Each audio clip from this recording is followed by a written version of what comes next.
Good morning, good evening, and good afternoon, and welcome back everybody to our next solo character challenge. This time it has been decided through straw poll with the Mystic Knight.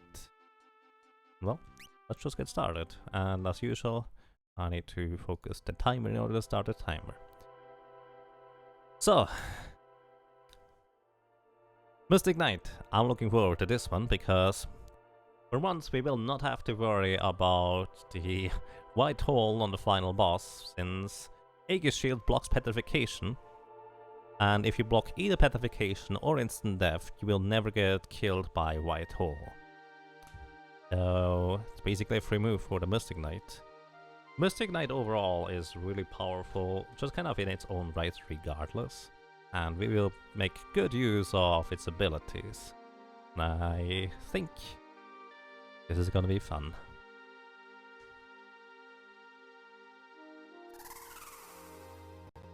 Alrighty, that's farewells.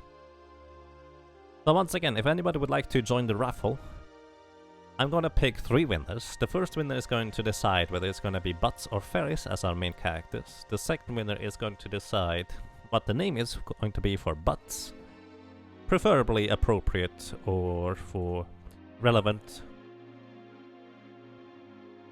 Preferably relevant to whatever we have, like either the job class or maybe there's a thing going on or something of that equivalent. But you can just check anything as long as it's, well, within reason. You only have 6 characters though, just kind of as a heads up. Also, background color of the window is something that we changed as well. Just as a heads up, within reason. I'm not going to pick something that is super bright. Preferably something that is a bit nicer to the eyes, so we'll see what that will be. You were hoping I was continuing to use the good version. I'm just really used to the Super Famicom version. And I kind of started everything on the Super Famicom version, and I feel like it's only appropriate that I just do everything here too. There's only very minor changes between the versions, and I'm way more familiar with this one. So yeah. As soon as we gain control over Butts, I'm going to be picking the Raffle winners. I would say all 3 of them more or less at the same time. You think the Game Boy Advance version looks the best? It definitely has a really nice look to it, I agree.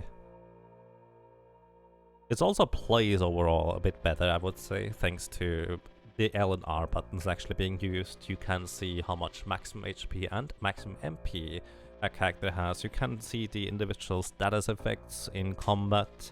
There's a lot of nice quality of life changes that make the Game Boy Advance version, I would say, almost objectively better.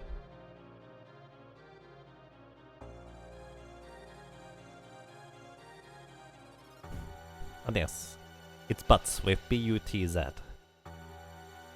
For the fan translation, I have to admit, I don't even remember what he is called in the Game Boy Advance version. What does SNES have over GBA? A larger screen resolution. That's kind of the main thing, and I guess slightly better music, at least in my opinion, although that is a matter of preference too.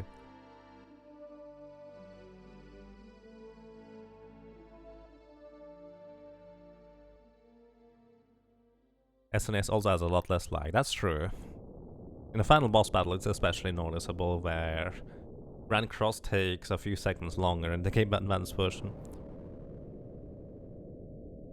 His normal name is Bart, right, which is still a very strange name.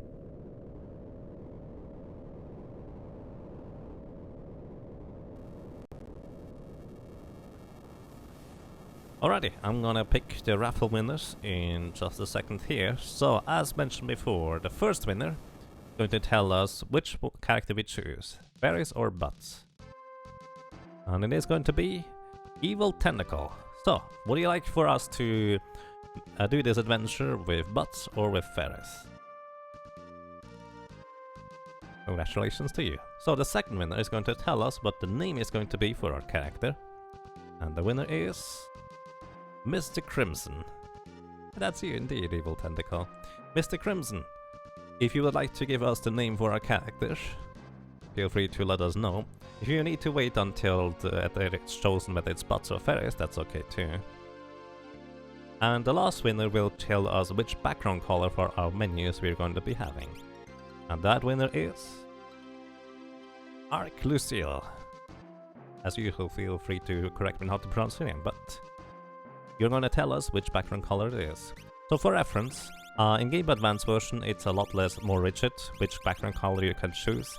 So just tell me an approximate color and I will try to go for it, and then you can adjust a bit further, however you would like it to have. As usual, battle speed slow because it really mostly only affects enemies. Text speed fast so we can go through the game a bit faster.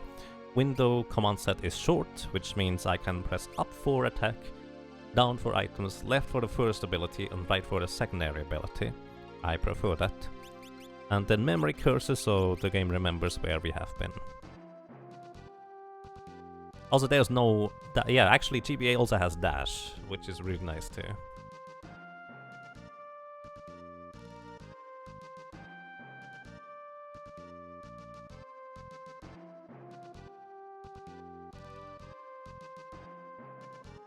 Alrighty, let me try to see. Okay, Evil Tentacles tells us we are going to be using buds again. Alrighty, thank you very much for choosing.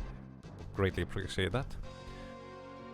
Am I able to do a purple? Yes, we can go purple. And then we will also want to go for other stuff. You want a bit of green in there, or just a straight up purple with more blue?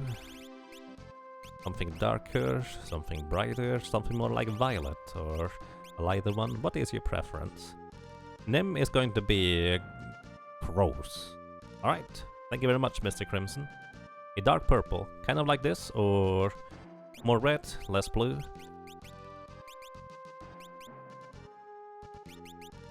We can go a bit darker than this.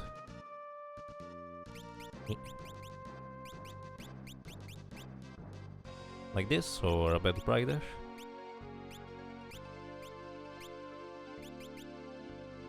You're liking that. I hope I just kind of messed around with it a bit more. I hope this is still okay, or would you like me to change stuff back?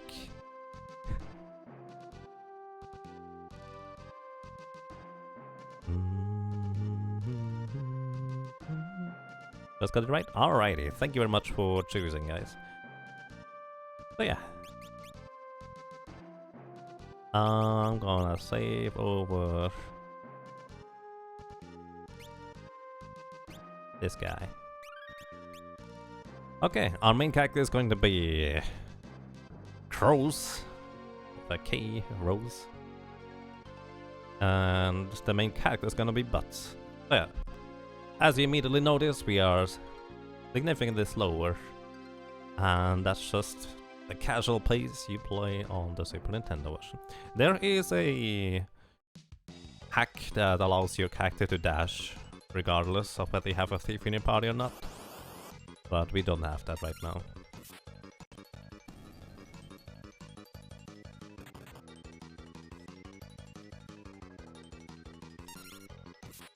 You don't trust colored names that differ between chat and the in-video Yaga chat? What?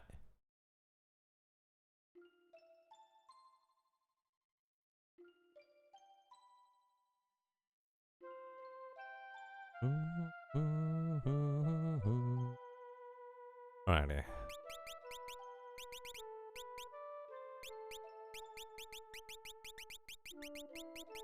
Rolls. There we go. Oh, actually we have 7 characters. Is that relevant for you? Would you like me to choose something more? If we have one more letter. We have 7 characters. Wait, no, it is 6. It is 6, never mind. You chose 3, 5, that's fine. Okay. This is good, thank you, Mr. Crimson. Alrighty, Crows it is.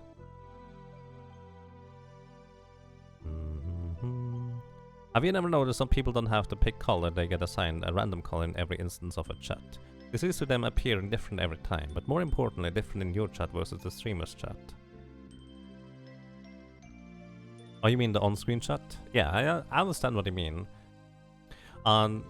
My assumption is Edge Crimson that this happens because effectively the color, or the people never pick their own color in the Twitch chat, they just were assigned a color randomly and they just use that. And thus the bot cannot, or the chat bot that reads and prints it out on screen, does not really have a color to choose from, so it also assigns it a random color. That's kind of how I assume this works.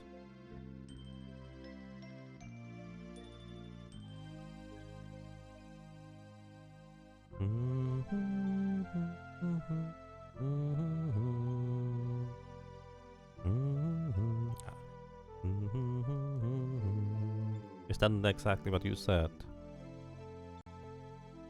Oh yeah, that is exactly what you said. I kind of skipped over a sentence there. You're correct. Okay. Mystic Knight is gonna be fun, I think.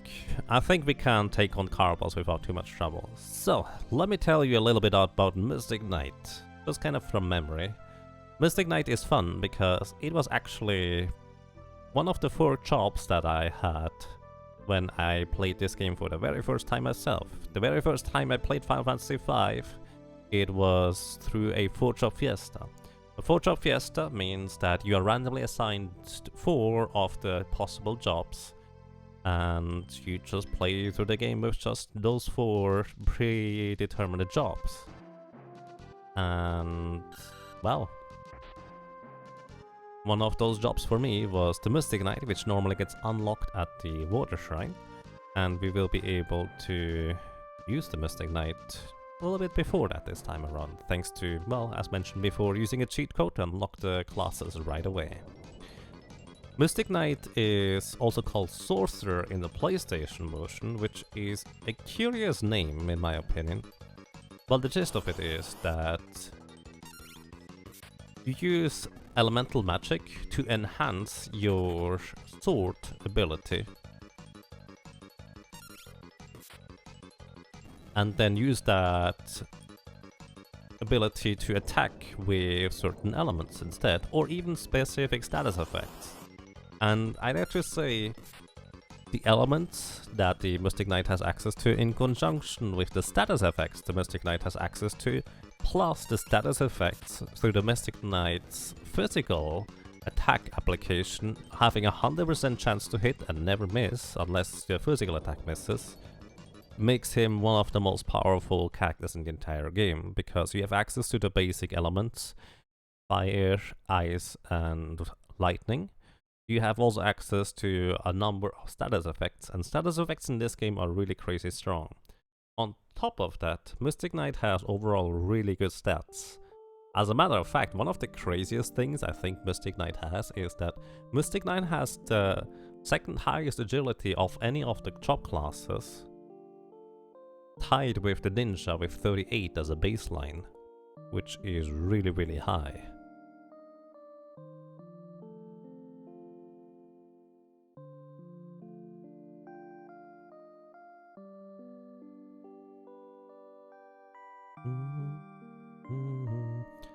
Does Bio Sword hit poison weakness? Yes, it does. And yes, Mystic Knight is one of the few classes who can effectively use poison. Which, I will defeating a certain boss with poison rather than hitting his other weakness, just because I think that's funny. We'll see, actually. It might not work out the way I hope it does. Does it count as 3-3? I don't actually think. I don't know. I would have expected it to work as tier 2 elemental sword. I know Olive Sword and Flare Sword are effectively tier 3. Leap Sword OP, yes. Leap Sword is crazy good. Mute Blade is really strong. And I will be using one more that also has very special capabilities, called the Osmose Blade. Is Bio/Bio Sword the only poison damage in the SNS you can use? No, there's others too.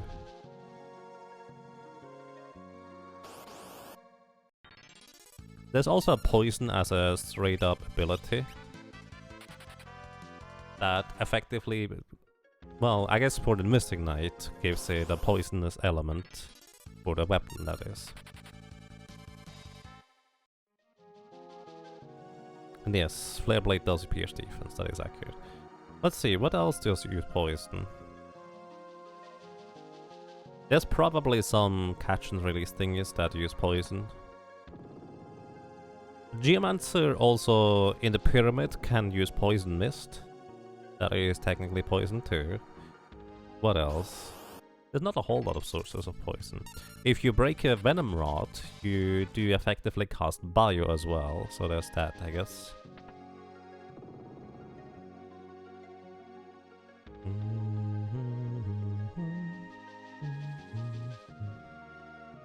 One of the nice things in the SNES version is I can actually mash through the text by hitting the D-pad. Which means my right hand is free rather than the left one to move stuff around on the sidelines.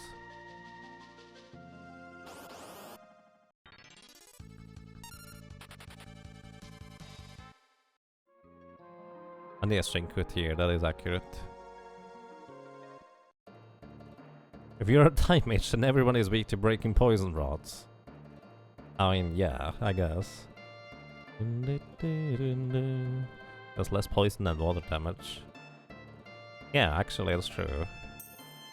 Never thought about that, but I guess there is more sources of water damage. Gasdog, thank you for the host, I appreciate that.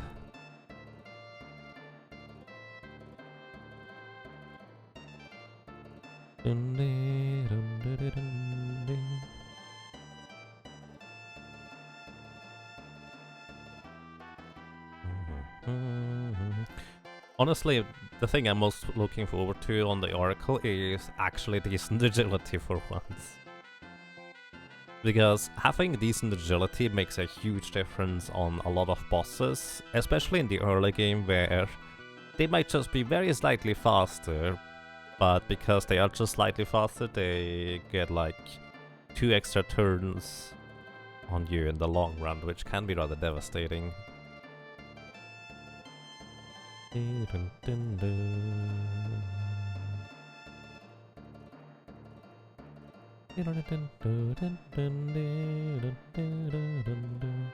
I'm doing quite fine, thank you, Gastok. I hope so do you.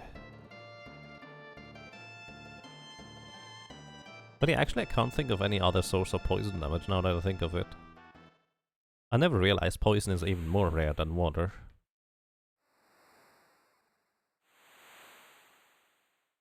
And hey Tag, yeah, it looks like you just missed the end. It was quite a nail biter, actually.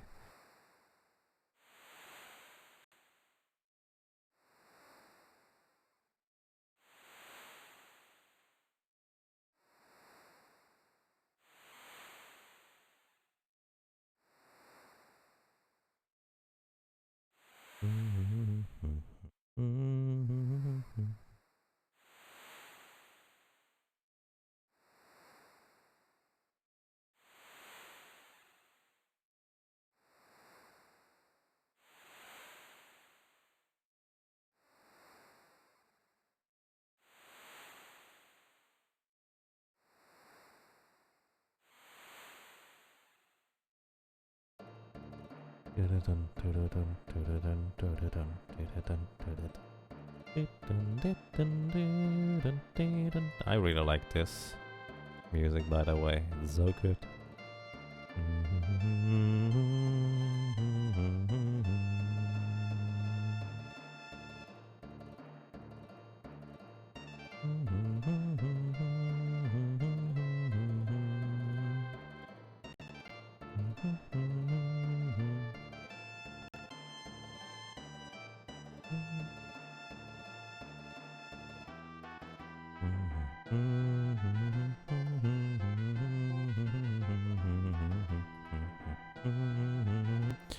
One of the abilities that I'm currently thinking about that may or may not have a pretty large impact on things is Magic Shell.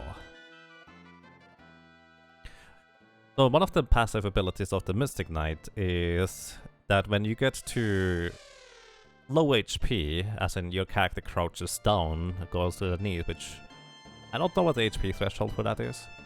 But Magic Shell can proc there, which effectively casts Shell onto the Mystic Knight itself. Meaning, we do technically have a way of getting Shell for our Mystic Knight, which might end up coming in really handy in a number of instances. Which also means in some boss fights we may want to enter those boss fights with a relatively low HP number, just because it allows us to activate Shell more reliably. Less than 25%.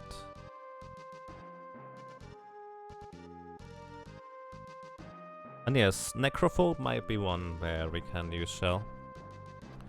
And specifically I'm thinking of Gilgamesh on the boat, where he really likes to use Deathclaw and such.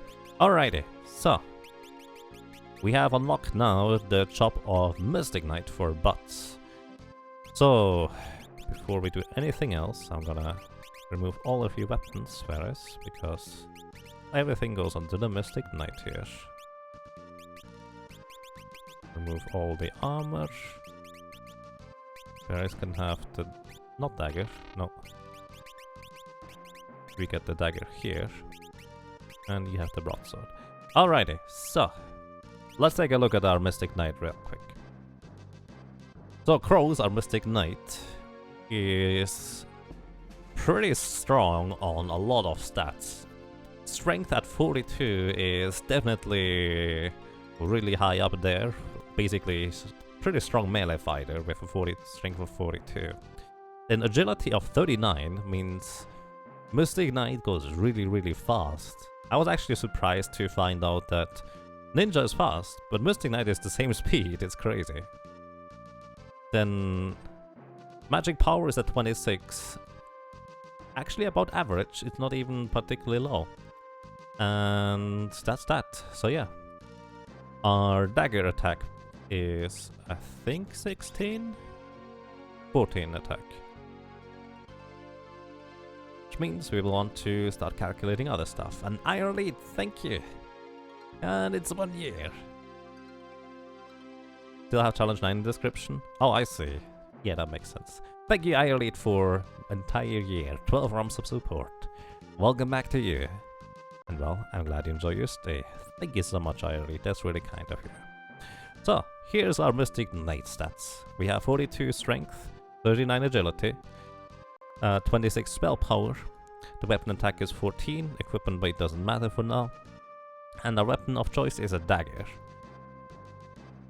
So, as often described, the reason why we use the dagger rather than the broadsword, even though we could use the broadsword early, is because the dagger has a weird property where it does additional damage based on... oh, also 41 vitality. The dagger has a really weird property that deals additional damage based on agility and level. So effectively, it either gives you +1 to the modifier or it doesn't. And curious enough, for a Mystic Knight, once you reach level 4, your damage suddenly doubles compared to level 3. It's gonna be kind of interesting to see.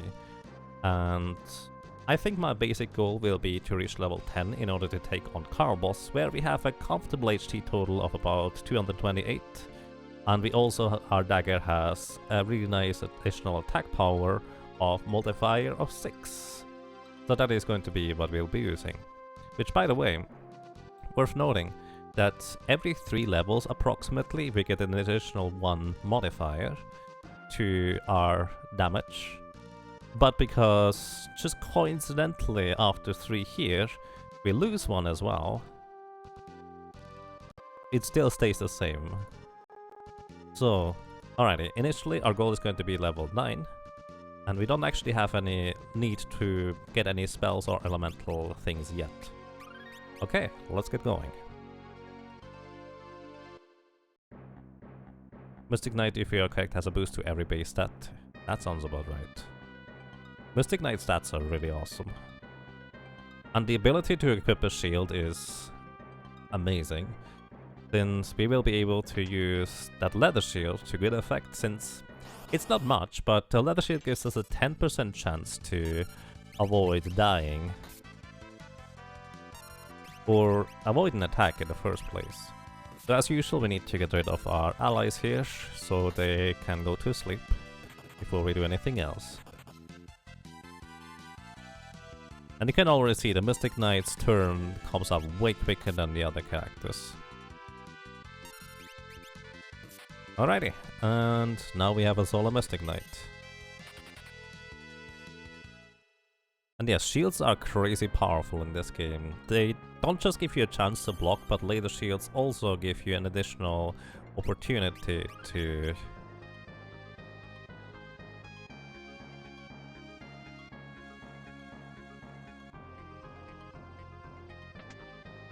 absorb certain elements or even nullify elements, have resistance against status effects, have a really high block chance. Shields are overall just really crazy good.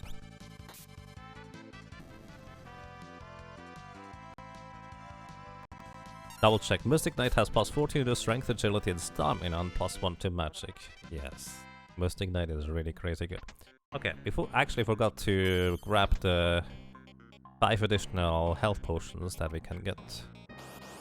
And we want to fight approximately until level 14 as mentioned. Until level 10, where we will be able to take on Carbos. Also I believe we just leveled up to level 4. So I could now go into the back row and I still deal the same damage as I did just now, just because we get a double modifier, or our attack damage effectively doubles, and since the enemies don't really have that much HP, it would make sense for me to be in the back row actually.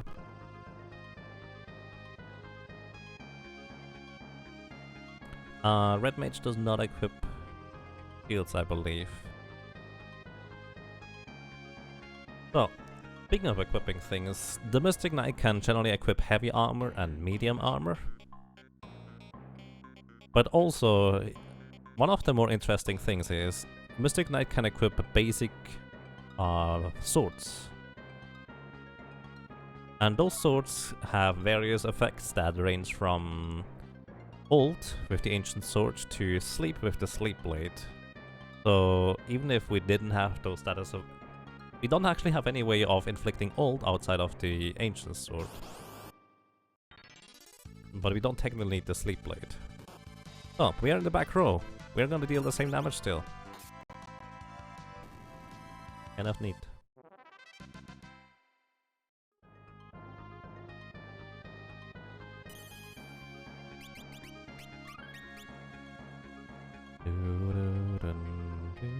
Red Mage sucks.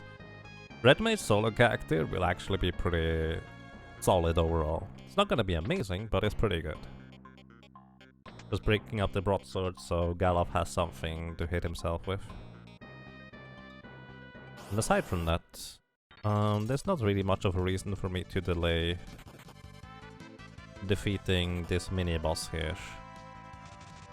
Goblin Punch deals always full damage regardless of row positioning, front or back row. That's worth noting.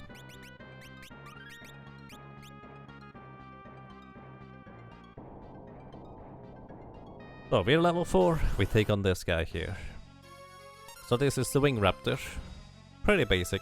He either uses Breath Wing, which is 25% of our maximum health as damage, or just a physical attack.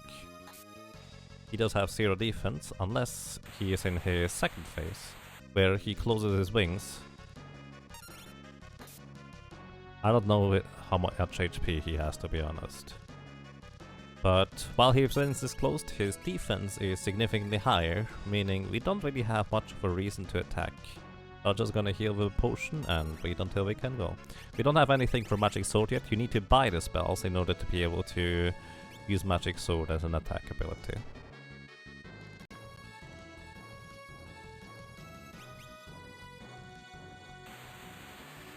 Ancient Blade does work, but it's kind of hope and pray situation. Yes. I mean, the interesting thing about the Ancient Blade mainly is that Mystic Knight's sword abilities are just kind of broken good. That's the short version.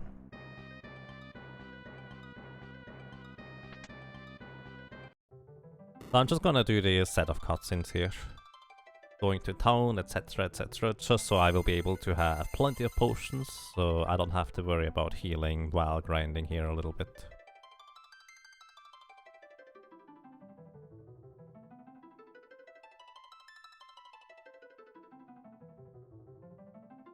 Happy Sunday to you as well. Alright, welcome. I hope you're having a nice day so far. Good morning.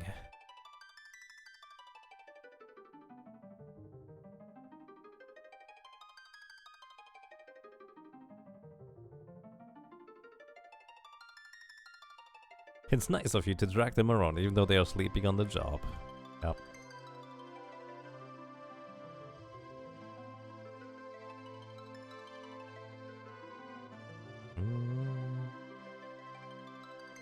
Final Fantasy 6 Lightning Shield gives you 2 resists, 1 immunity and 1 absorb.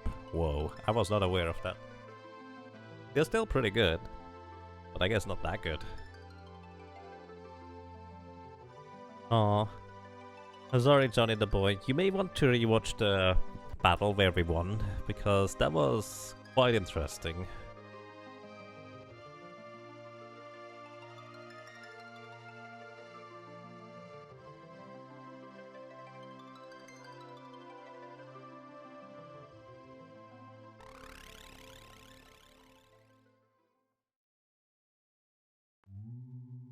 Ooh.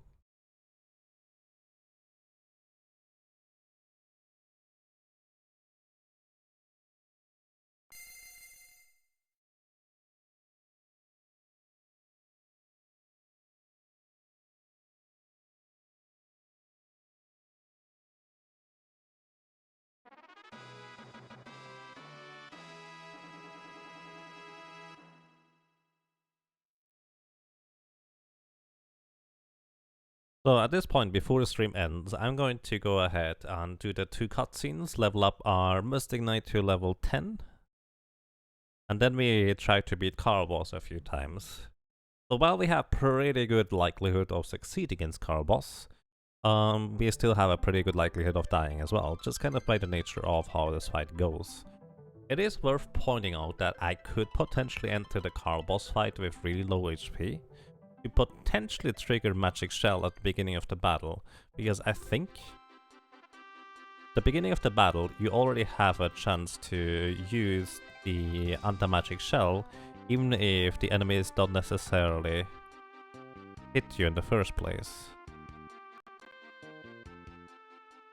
Not entirely sure, but I think that's how it works. We can certainly try this, because what Shell actually does is it doesn't just halve the damage you receive from magic, but it also halves the chance of enemy ability or abilities in general to hit you in the first place. That's unusual to get an encounter here.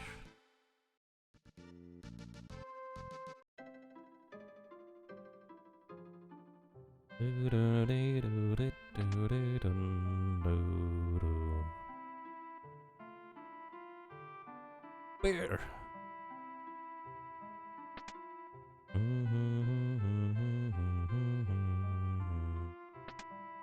So as usual, we're going to the beginner's house. The beginner's house, as long as you tell them that you're a beginner, allows you to get a bunch of really useful items. I mainly pick them up because they give me a bunch of money to start off, mainly to buy potions. There's not really anything else to buy this early on, so that's just kind of what we go with.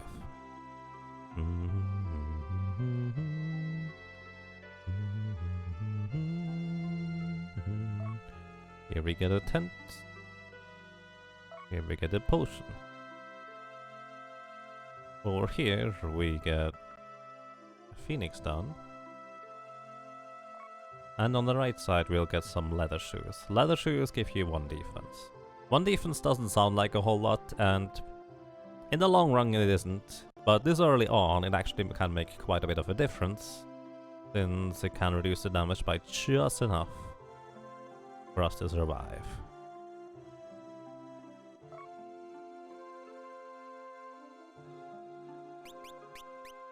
I'm a beginner? I guess so. So by the way, automatically the game equips for you a broadsword.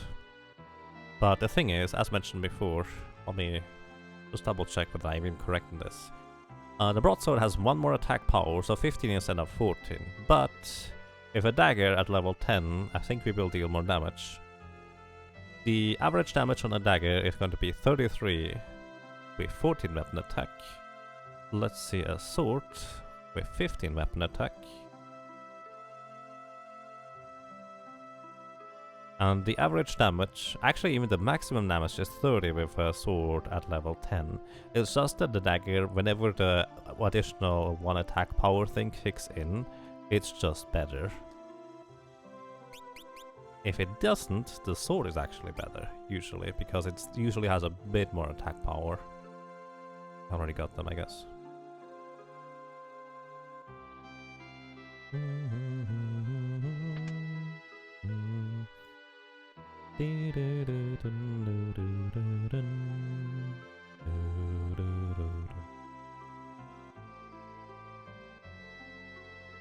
You would definitely recommend White Mage to a beginner.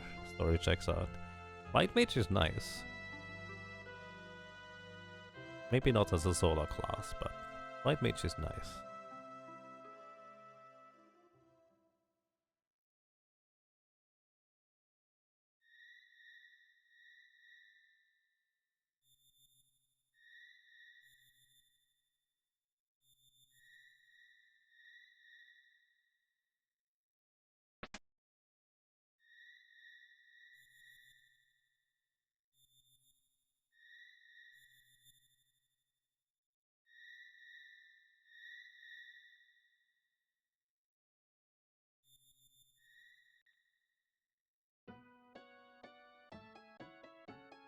Yeah, White Mage as a defensive class is really good.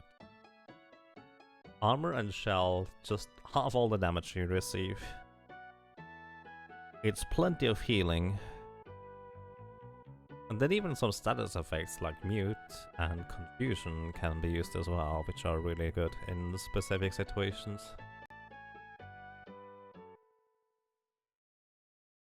But really, shell is the big deal, where you can just half the magic damage you received and half the chance of magic damage even hitting you.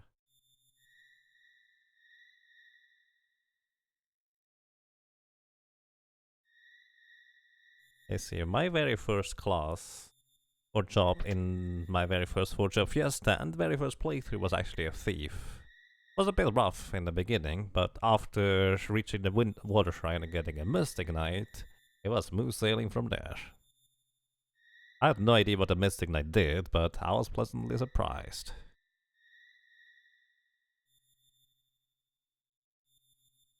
So the majority of the run is going to having both swords and daggers in your inventory in case of multipliers, or are you reading this wrong? Potentially. Let's put it this way. There is just one specific dagger that we will use through pretty much the remainder of the early game as soon as we get it, and that is the Guardian Dagger.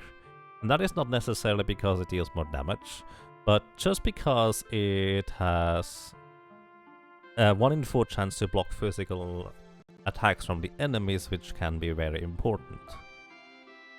So in certain fights we want to have just straight up damage, but in other fights that Guardian Dagger is just going to win out purely because of that ability. Could you... So... I'm not gonna need any Phoenix Stuns anytime soon, so we just buy all the the potions.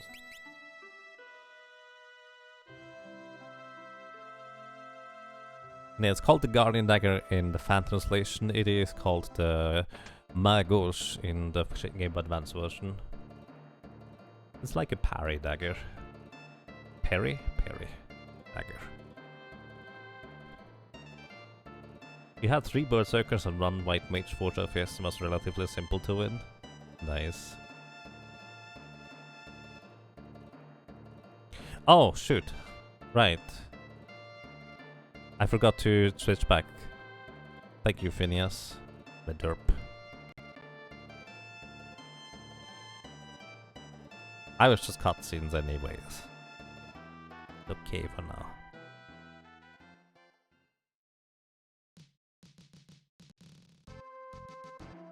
That is the one class that makes multi-zerg reasonable. I would say Ranger would be my preferred choice. If let's say you have one job that is a babysitter and 3 berserkers, I would pick Ranger instead. Just because equip bow on berserkers is really crazy good. But also because Ranger does have animals for support. And also on top of that, equip bows gives you the agility of a Ranger on the berserkers too.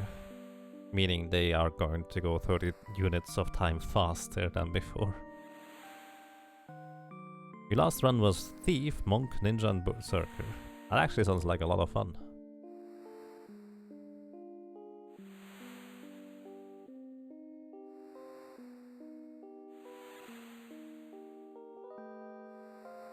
Oh, I'm a dummy by the way.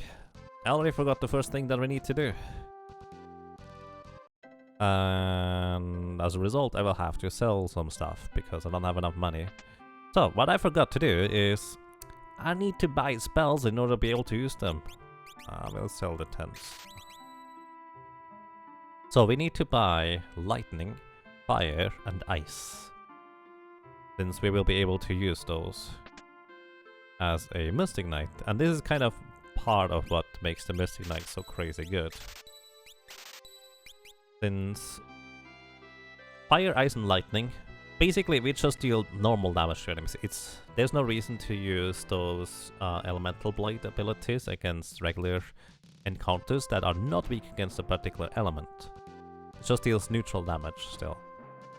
But against enemies that are weak to it, it will pierce all of their defense if they have any.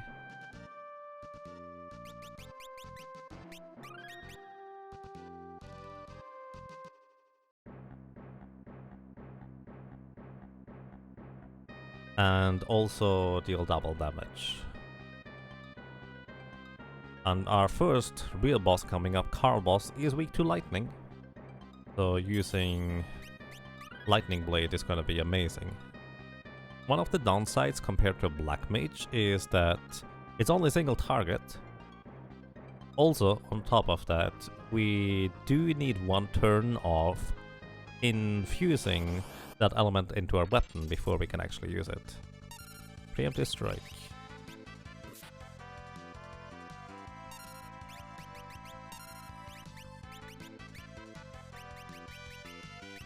Oh, I have the sword equipped rather than the dagger.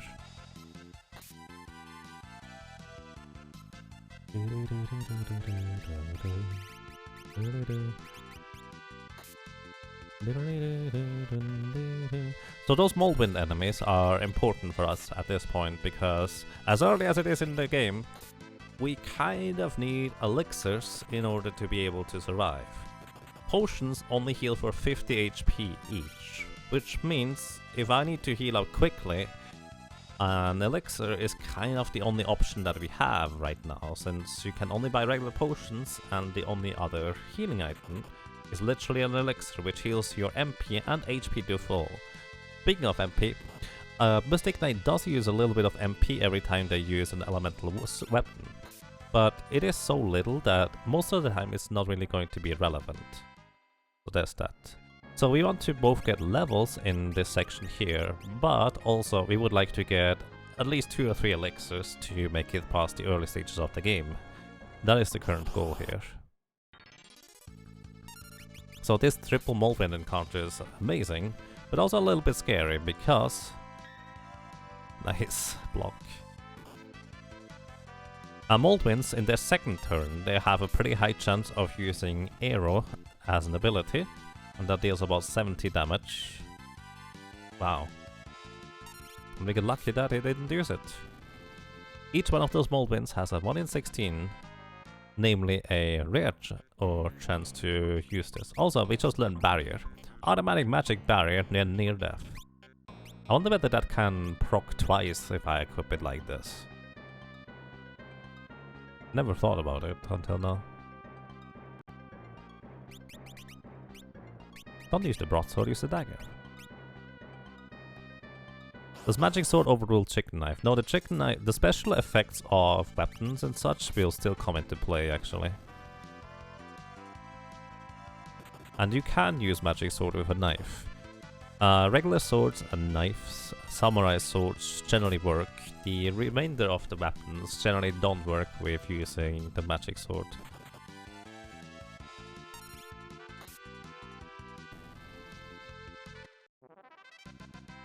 In another level. The initial levels are pretty quick, so that's nice.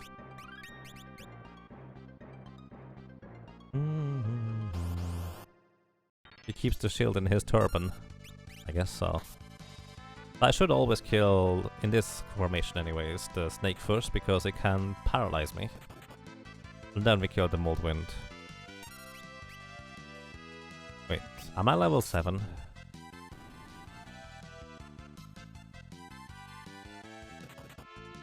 If I'm level 7, I need to kill the Black Goblins first, because Black Goblins are level 7 themselves. And they use an ability called Goblin Punch. I'm level 6. Goblin Punch deals 8 times damage, ignoring defense, always hitting, if you are the same level as the target when using Goblin Punch. It's a pretty crazy ability that has very specific uses.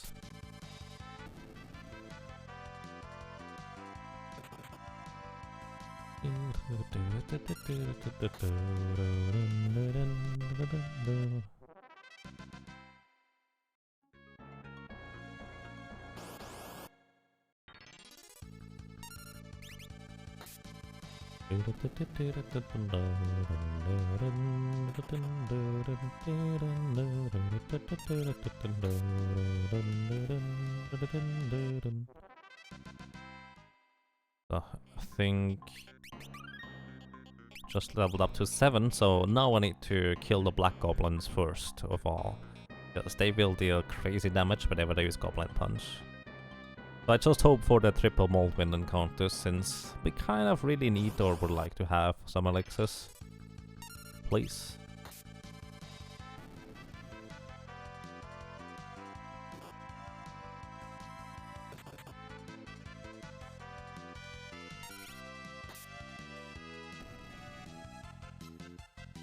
And yes, Magic Sword, the way you use it, you basically cast it like a spell onto yourself, and then you have that magic weapon property or elemental weapon property. It's not like you use it and then you attack an enemy directly with the spell. That's not how it works. You need to infuse your weapon with it, and then you attack the enemy. Oh man, dummy. I don't want to get hit by Goblin Punch, please.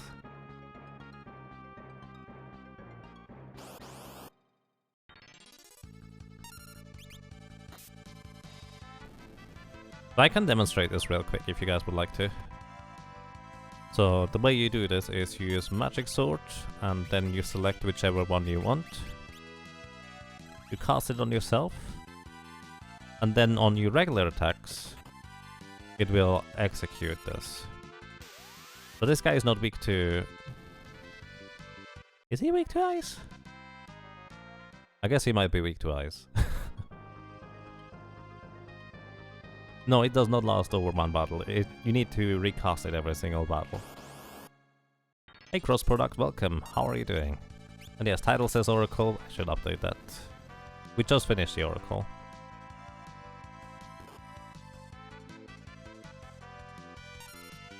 I also should update my bot for that matter and make a new straw poll.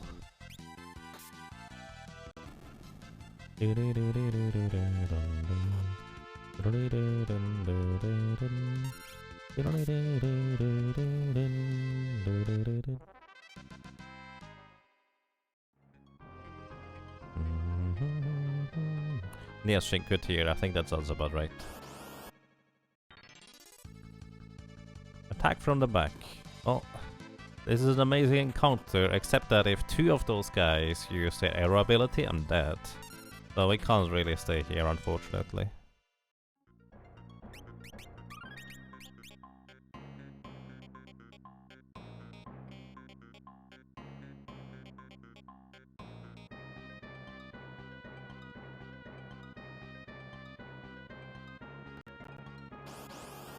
Oh yeah, I guess that's kind of the fun part. If you are the same level as... Oops, if you're the same level as yourself, which you usually are, then Goblin Punch will usually one-shot yourself. Unless you have a really weak weapon equipped.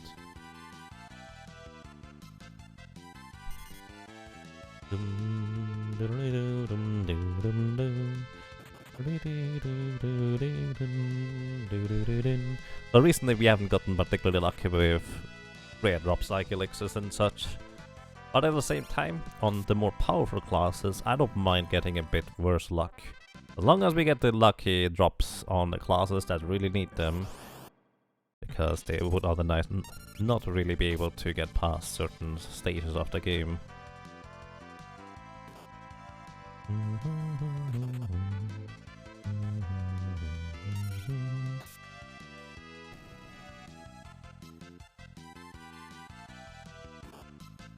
Well, no arrow, I don't bite.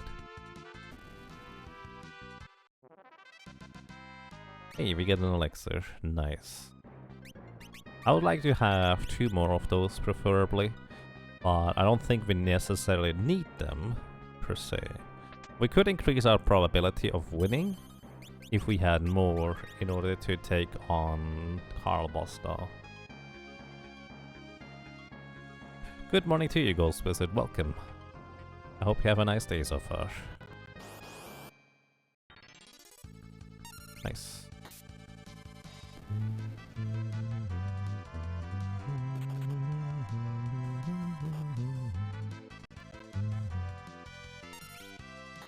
I would say the biggest weakness, or lack of strength, so to speak, of the Mystic Knight is no area of effect damage ever. So while Mystic Knight is ridiculously crazy strong in pretty much every other department, that's the one thing we're lacking.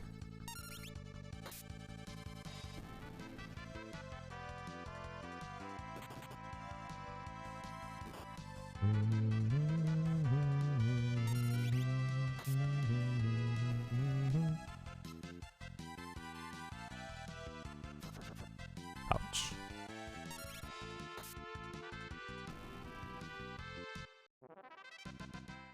No elixirs.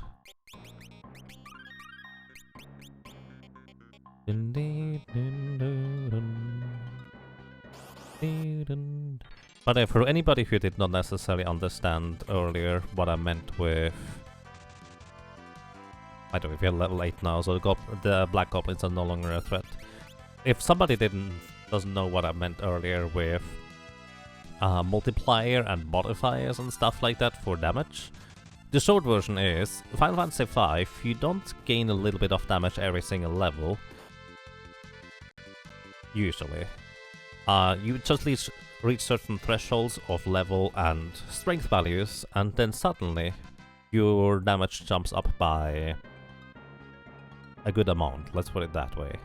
And that's kind of how you usually gain damage in this game.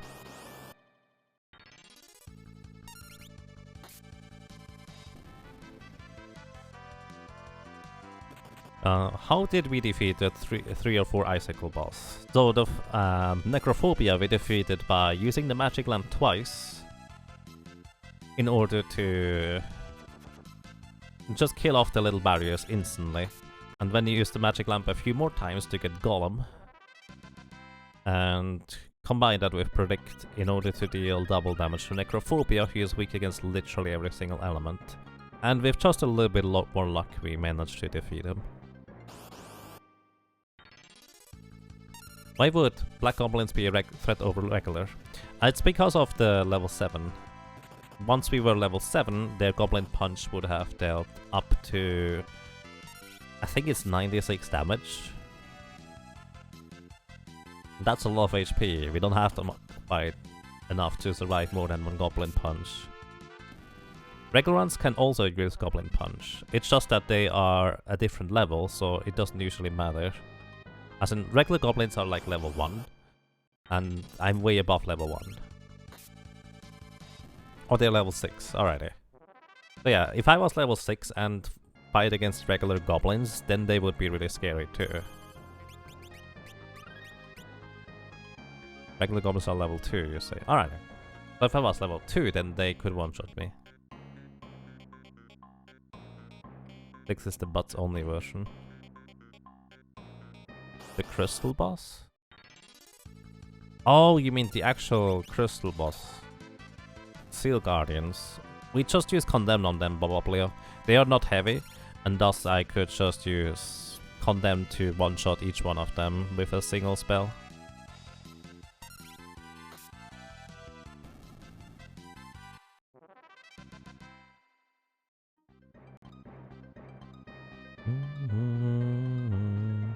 Oh, but for Mystic Knight, I mean, we haven't arrived there yet. Or are you asking about the plan, what we do there?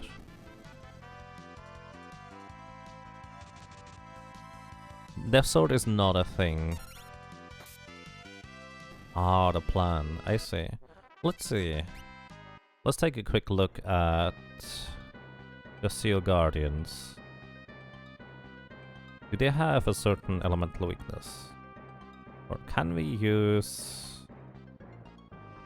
So you can instant death them, you can blind them, and you can slow them. Aside from that, they are immune against every other status. So probably the most likely scenario what we're gonna do as a Mystic Knight is we will either get the Flame Shield or we get a Flame Ring in World 1. And then with that we will just absorb the Fire Guardians. Oh nice, another elixir. With that we will absorb the Fire Guardians fire spells and that heals us instead. And then the rest is just you kill them before they kill you type of deal. You don't really have a particularly strong weapon against Seal Guardians. It's just you have enough HP to survive 2 attacks.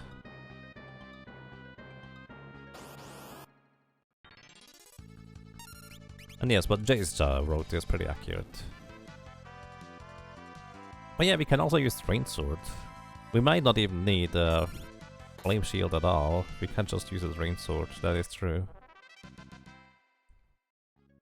Rain Sword allows you to cast Rain on your weapon, and whatever damage you deal, you will heal back afterwards. It's actually really good. And yes, Jace, the 4th tower is not a big deal for Mystic Knight.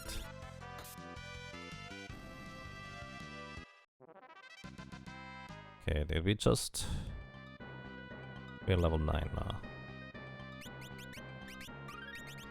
It's true, if I get the Flame Shield I will want to grab the Aegis Shield in History, which means we do the 4th tower. But the thing is, I plan on doing the 4th tower anyways, just because it gives me the Defender Sword. Mitochondria. The spreadsheets is something I have made, but there are websites that have crazy amounts of information about this game. And for example, the Game FAQs Algorithms Guide is one that I most commonly reference, that is over here, where I basically just pulled information from all possible sources that people have already made available and useful, that I did not really research or create myself. It's basically my spreadsheets I created to have a easier overview and planning segments for these particular challenges. But all the formulas and stuff like that originally comes from mainly the Final Fantasy V Algorithms Guide. It's just in a more visual format that I put it in. It's more of a matter how we get the other team to beat that Minotaur. Yeah. I mean, we can't just do the standard thing where we use samurais to guild toss the Minotaur. Defender is a Knight Sword, really? Oh. Oh.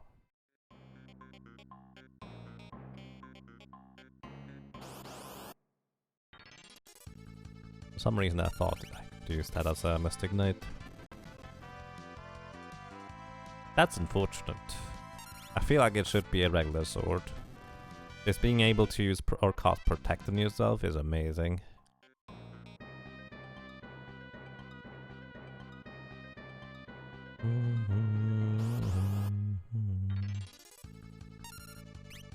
confirmed. Defend is a Night Sword. No.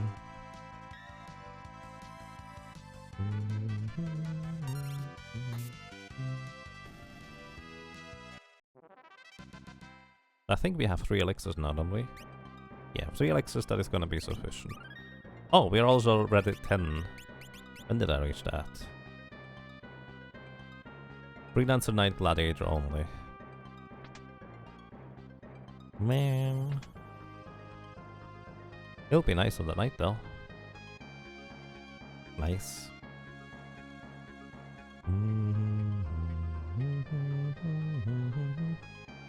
And yes, you have to be, in Final Fantasy V, you have to be able to equip the item in order to use them as a combat item. Final Fantasy VI, you can just straight up use the items regardless of whether you can equip them or not, but in Final Fantasy V, that is not quite the case. Oops. Alrighty, Mystic Knight going against Carbos at level 10 is a fair bit earlier than most other chops would tackle this thing. And for anybody who is not quite aware of how Carbos works. Carbos works as follows. Let me actually write this down real quick. So it might be a bit more visually apparent.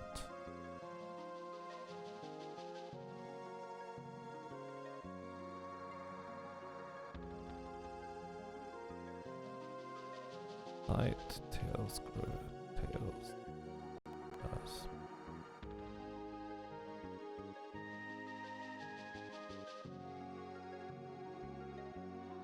So, alrighty.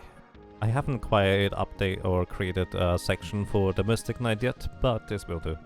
So, Carbos has 650 HP. He is weak to lightning. We do have lightning elemental damage thanks to the Mystic Knight's, well, sword magic. And he works as follows. He has 3 different types of moves he can do. Fight, which is just a regular attack, deals a bit of damage, which is pretty much what we always would like to see and nothing else. Then, how scripts work in Final Fantasy V is an enemy chooses between 1 or 3 different possible attacks. It's, in this case, in his first turn, Carbos will either attack regularly, use specialty or specialty, which means he has a 2 in 3 chance to use specialty. Specialty means that he attacks physically and stuns us. Now the stun is pretty brutal because what it does is we cannot take our turn while we are stunned, so we just lose an entire turn for how much ATV we have filled up at that point. On top of that, we take an entire other turn or 2 in order to get out of the stun, and then we need to charge up our ATB again. So effectively, we lose like 2 or 3 turns whenever he stuns us. So in his second turn, he can use an attack, just regular. He can still use his stun attack, or he can use Tail Screw. Tail Screw puts us into critical HP, meaning 9 or less HP. 9 or less HP is rather significant because, well,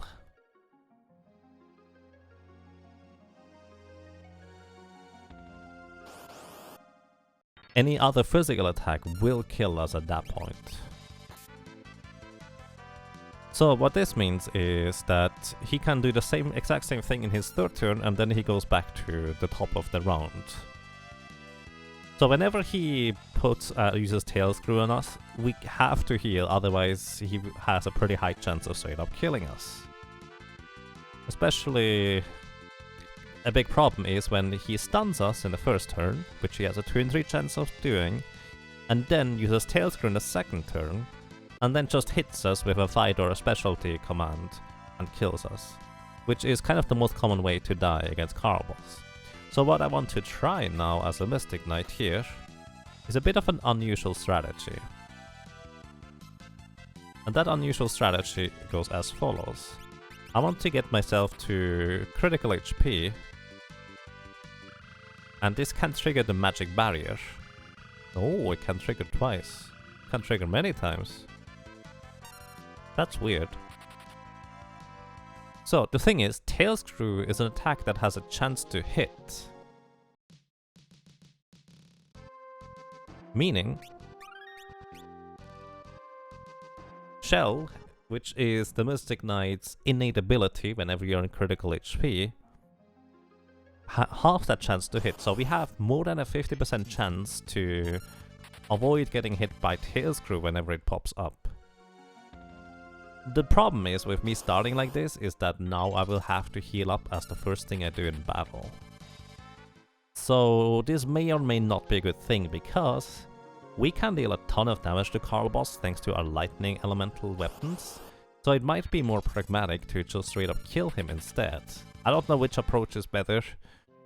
Also, what I did, by the way, is I used ability and equipped barrier as an ability on the Mystic Knight. Now the strange thing is, barrier is already a thing the Mystic Knight has as a passive in the first place, but apparently you can double barrier, and that goes twice.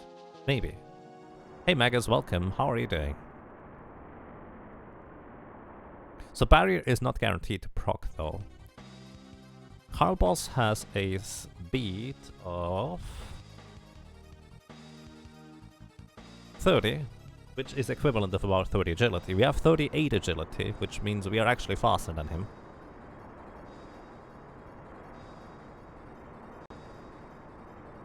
How goes the run? Quite fine, thank you, Magus. We just started the Mystic Knight, and this is our first attempt at taking down Carbos.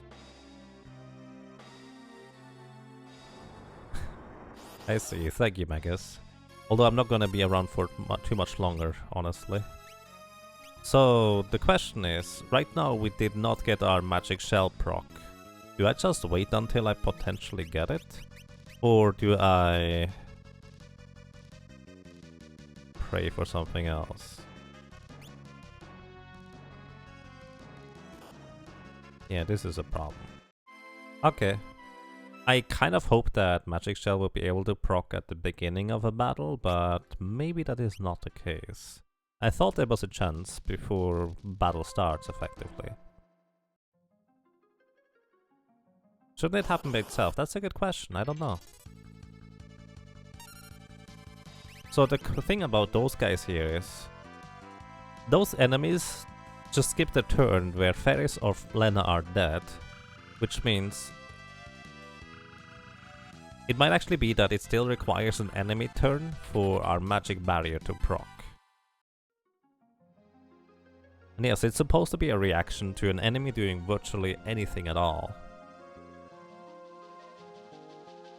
So it's probably...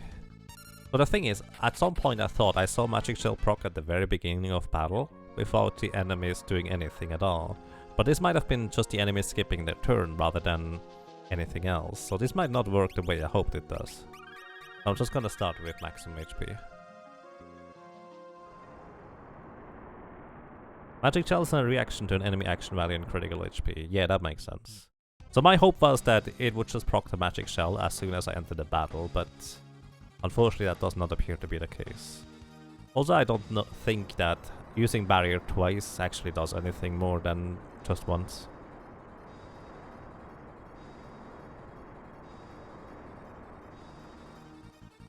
If you use one potion, you could survive an attack and then trigger it. Right, but I don't survive any subsequent attacks.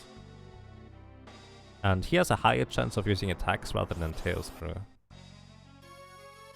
No, either way, let's use the Bolt Sword here. And hope that we don't get killed. 2 in 3 chance for him to use Tentacle to put us into to do this. 1 in 3 chance for him to attack on the second turn, and then 1 in 3 again to attack physically again, or Tail Screw. So this is a thing that can happen, I guess. So there we go, this is where we get Magic Shell. So I have to use an Elixir because now he has a 1 in 3 chance to attack physically, and a 2 in 3 chance to stun us with an attack. So he would attack every single time. This guy has 650 HP. It was 320 damage. Nice. That is amazing. 10% chance to block, just procced. One more attack and he'll be history. Right? Just to clarify that in my head. That is right. He's gonna die here. Or not. I did not do the right thing there. I thought he would die right there. Either way, we have a pretty good chance of not using more elixirs. 4 times 160 equals 640. Yeah, my math was wrong, to say the least. Yeah, 650 HP.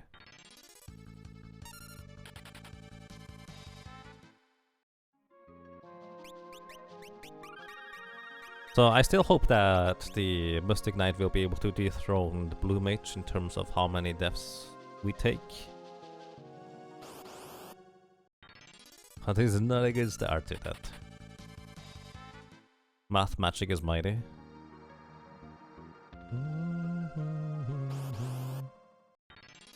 So many random encounters.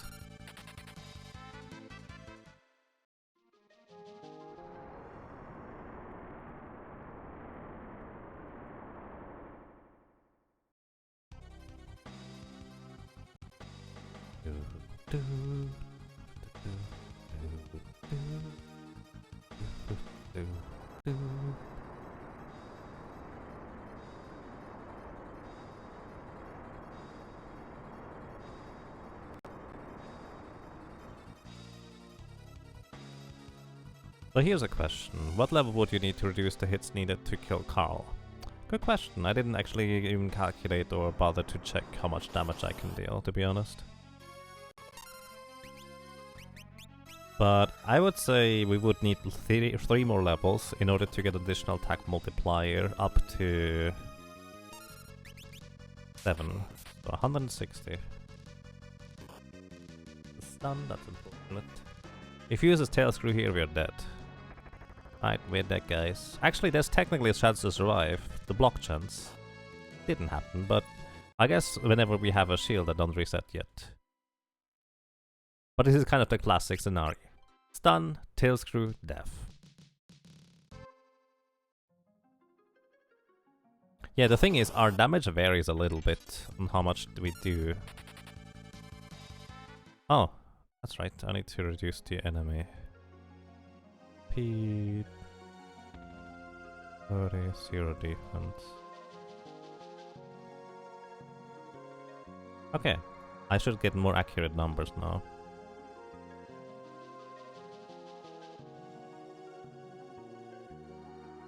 So we would guarantee killing him in... Would we guarantee that? No, we would have a chance of killing him in 3 attacks at level 13. Because we can deal up to 200 damage. Actually a bit more than 200. 238 damage is the maximum. 108.5 is the average on level 13. So if we wanted to level up a little bit more, level 13 would be the goal, so that we would have a chance.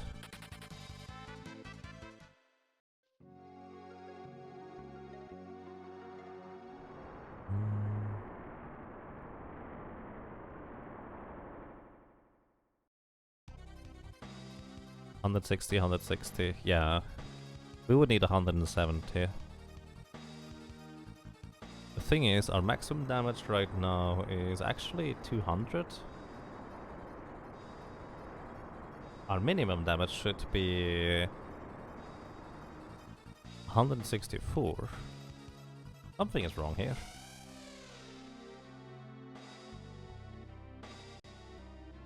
Something calculation doesn't work properly.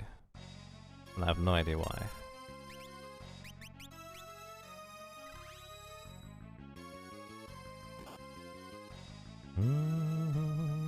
I mean, it's not that many action or attacks. By the way, we can survive if you use tail screw again here.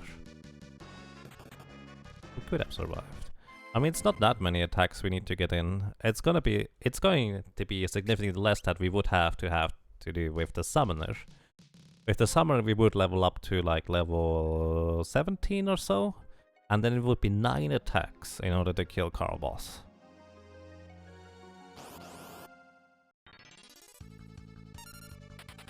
I should just heal up beforehand.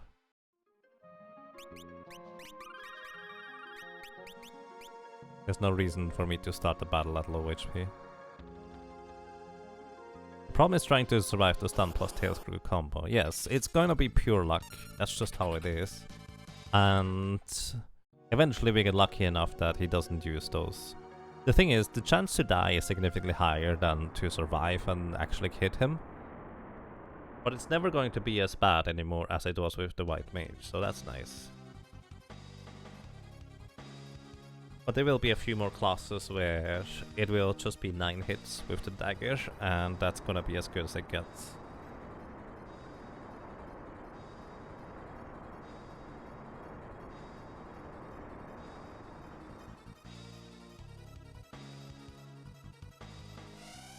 Alrighty, I'm gonna give this up to, let's say, 7 deaths, and then I'll probably done for today. Thief is actually not even too bad, because Thief is at least really fast. Summoner is way worse than Thief.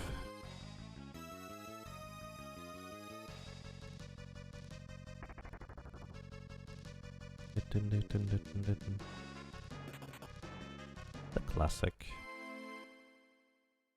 Solo Thief has some real trash fights, like Biblos.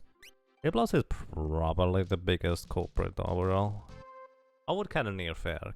I believe Cannoneer has an innate ability that can just one-shot Carbos, if I'm not mistaken.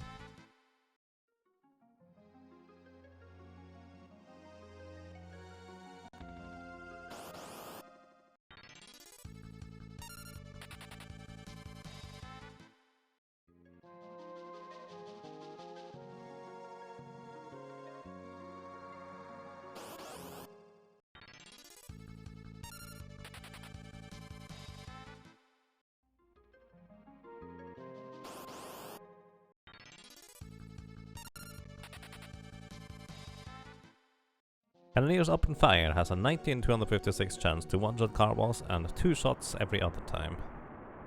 Right, Cannoneer only needs 2 turns, which means he would have already won, since we did get way more in than 2 turns. Necromancer wasn't too terrible once you unlock Oath. Just takes a while.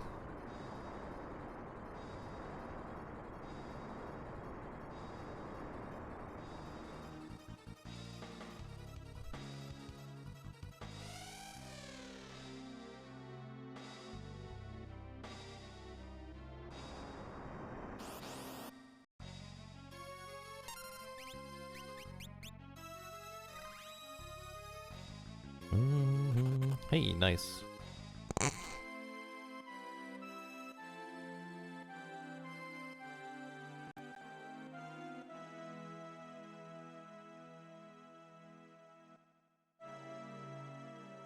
I forgot to heal.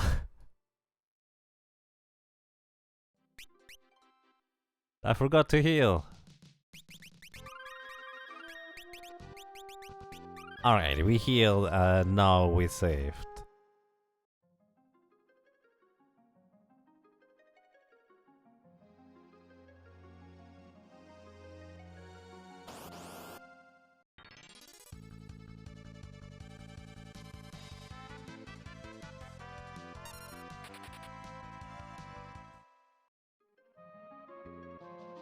Why don't we have killed by Yagabuff yet?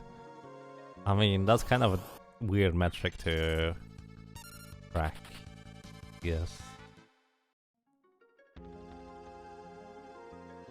Because how would somebody else try to do the same challenge to see and compare? They would have 0 getting killed by Yagamoth. That would be kind of weird.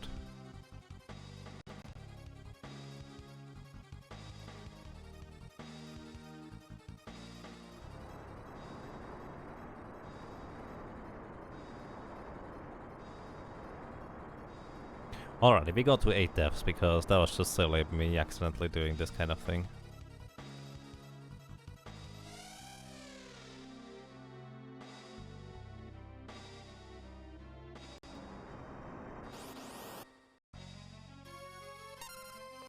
Alrighty, let's try this again.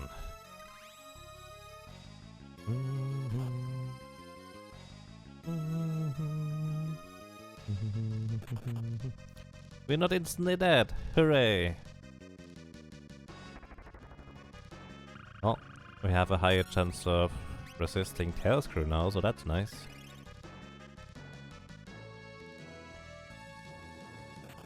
Hey, physical attack.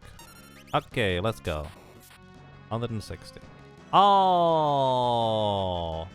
Oh, I just realized something else. I was really curious because my numbers just didn't work out. You know what's the problem?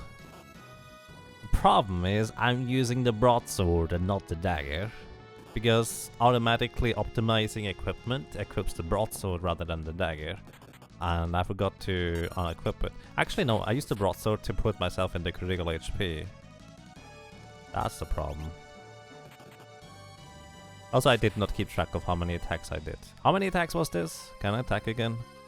I'll just attack again. It will be fine.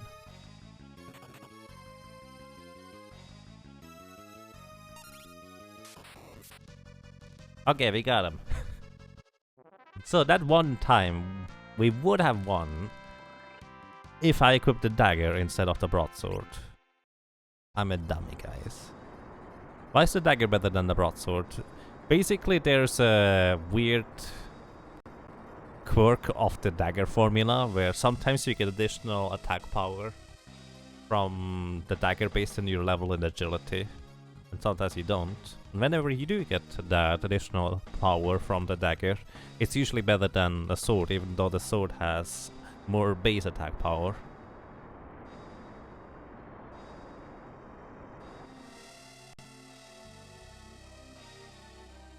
Sildra! That sounds so sad.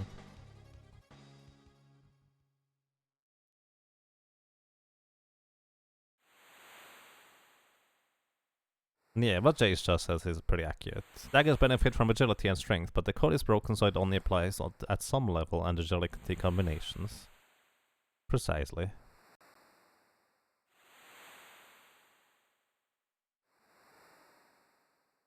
It's the same in Game Boy Advance, if I'm not mistaken, Shinkut here. Otherwise, Thief would deal a lot of damage on the Game Boy Advance. Just in general. On any subsequent version it might be fixed, like, I guess, iOS or Steam version. And yes, that is definitely a possibility. What Hitaka says, sometimes you can gain a level and see your damage with a knife go down. Yes, yes it is a possibility.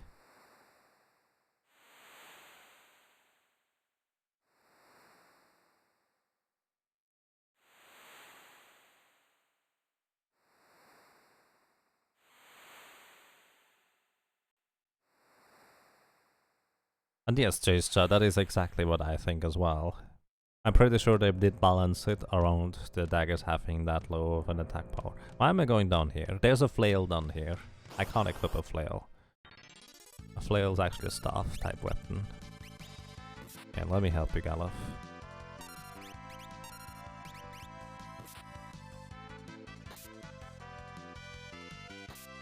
Thank you. Let's not forget to actually equip the dagger, because it's just better. So, let's put it this way. There were 4 unnecessary deaths on Carbos. Those would be basically killed by Yagamoth.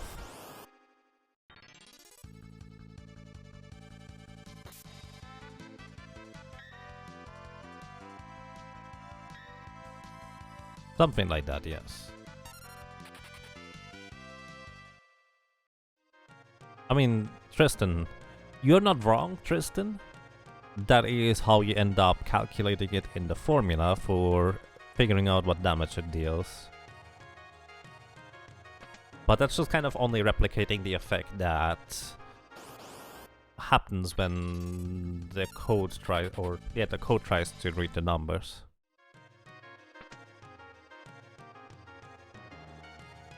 Like, it doesn't actually use a module operation.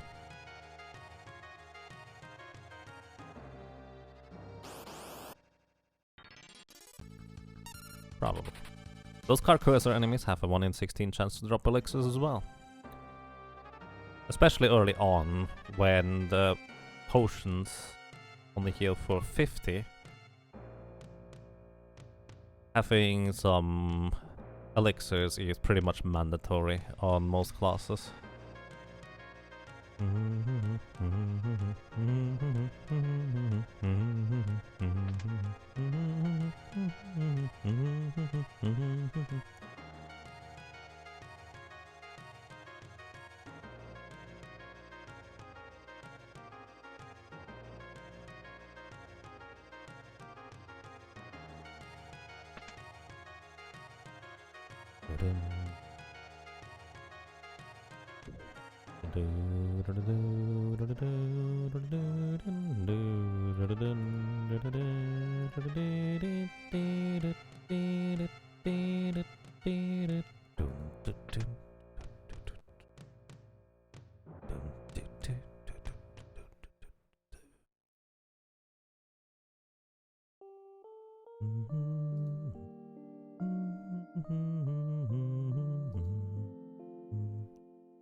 I love that animation, how Galuf just kind of crawls out of bed and falls down.